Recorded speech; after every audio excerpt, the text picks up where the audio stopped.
নমস্কার বন্ধুরা, আজকে আমি তোমাদের কিছু টমেটো সস তৈরি করে দেখাবো। বাড়িতে খুব সহজে কী করে টমেটো সস তৈরি করে নেওয়া যায়।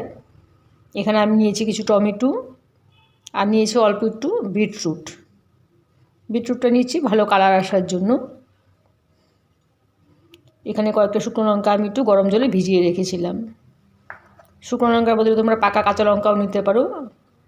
এখানে নিয়েছি অল্প গোলমরিচের গুঁড়ো আর নিয়েছি একটু দারচিনির গুঁড়ো। টমেটোগুলো আমি প্রথমে ভালো করে কেটে নিচ্ছি। টমেটোগুলো খুব ভালো করে ধুয়ে পরিষ্কার করে নিয়েছি আগেই।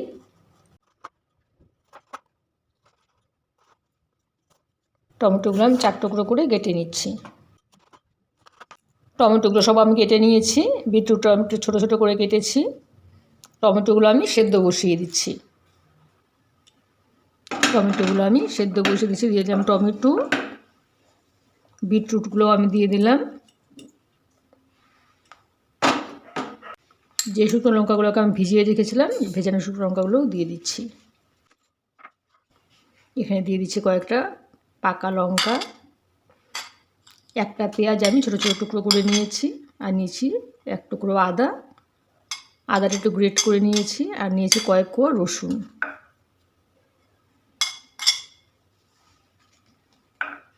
নুন এখানে আমি 1 চামচ দিয়ে দিলাম।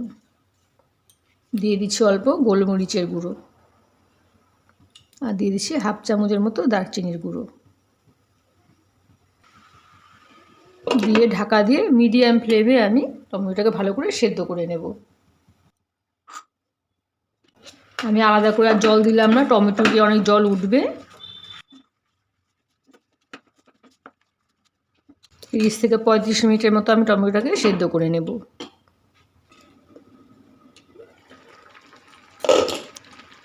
টমেটোটা সেদ্ধ হয়ে গেছে, সবগুলো একদম খুব ভালো করে সেদ্ধ হয়েছে। টমেটো নিজেরই অনেক জল ছেড়েছে, আলাদা করে জল দেওয়ার প্রয়োজন পড়বে না।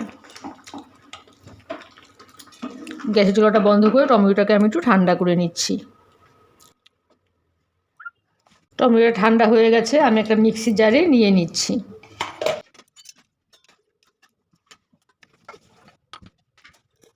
টমেটোর পেস্টটাকে ভালো করে একটা ছাঁকনি দিয়ে ছেঁকে নিতে হবে। সবটা টমেটো আমি পেস্ট করে নিয়েছি। একটা ছাঁকনির সাহায্যে আমি ভালো করে এটাকে চেলে নিচ্ছি।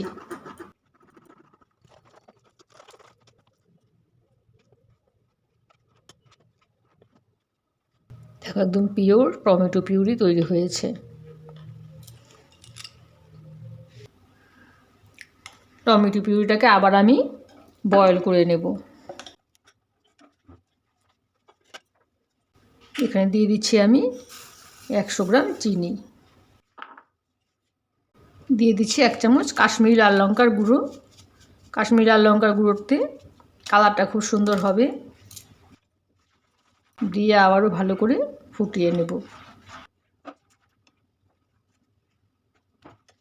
বারে বারে নাড়তে হবে, এই সময়টা খুব ফুটবে, আঁচটা একটু কমিয়ে দিয়ে করতে হবে। এখানে আমি 4-5টা লং দিয়ে দিলাম। বারে বারে নাড়তে হবে, না হলে নিচে লেগে যাবে।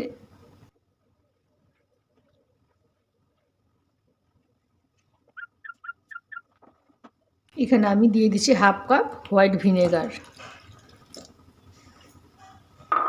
ভিনেগারটা দেওয়ার কারণে এই সসটা অনেক দিন, অন্ততপক্ষে 3 মাস তোমরা রেখে খেতে পারবে।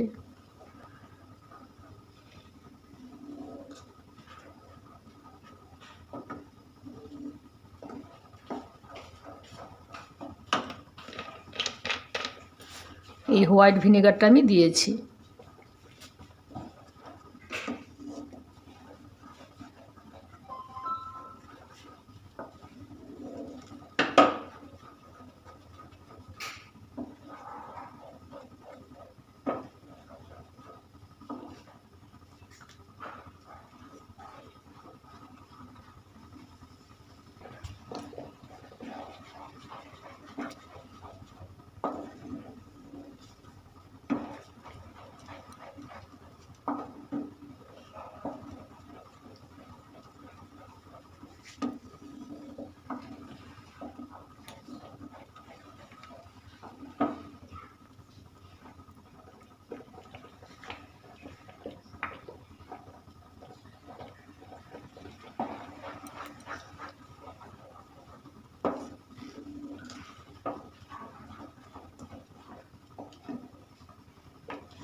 আরও প্রায় 20 মিনিটের মতো আমি জাল দিয়ে নিয়েছি।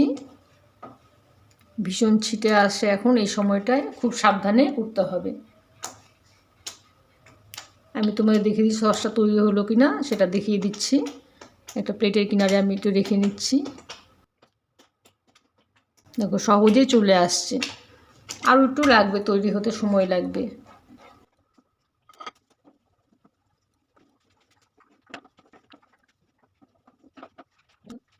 আরও প্রায় 5 মিনিট আমি জাল দিয়ে নিয়েছি। এখন দেখো সসটা আমার রেডি হয়ে গেছে।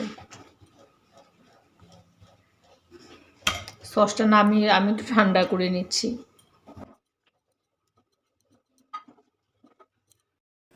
সসটা নামিয়ে আমি পুরোপুরি ঠান্ডা করে নিয়েছি। একদম ঠান্ডা করে তারপর কাঁচের শিশিতে ঢালতে হবে। গরম অবস্থায় ঢাললে সসটা বেশি দিন থাকবে না। আমি একটা কাঁচের শিশি নিয়েছি, কাঁচের শিশির মধ্যে সসটাকে আমি ঢেলে নিচ্ছি। আমি একটা ফানেল নিয়েছি, ফানেলের ভিতর দিয়ে আমি সসটাকে ঢালবো। করে দিয়েছিলাম গোটা লংগুলো আমি তুলে নিচ্ছি।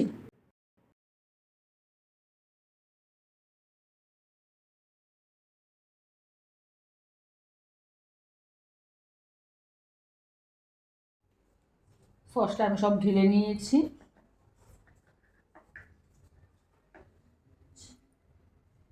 1.5 কিলো টমেটোতে আমার অনেকটাই সস হয়েছে। টমেটো সসটা আমার রেডি হয়ে গেছে। তোমরা ফ্রিজে রেখে 3 মাস সসটা খেতে পারবে। আমার এই সসের রেসিপিটা তোমাদের কেমন লাগলো জানাবে। আমার চ্যানেলটিকে সাবস্ক্রাইব করে দিও আর লাইক কমেন্ট দিতে ভুলো না। ঠিক আছে বন্ধুরা, আজকের মতো এখানেই রাখছি। টাটা।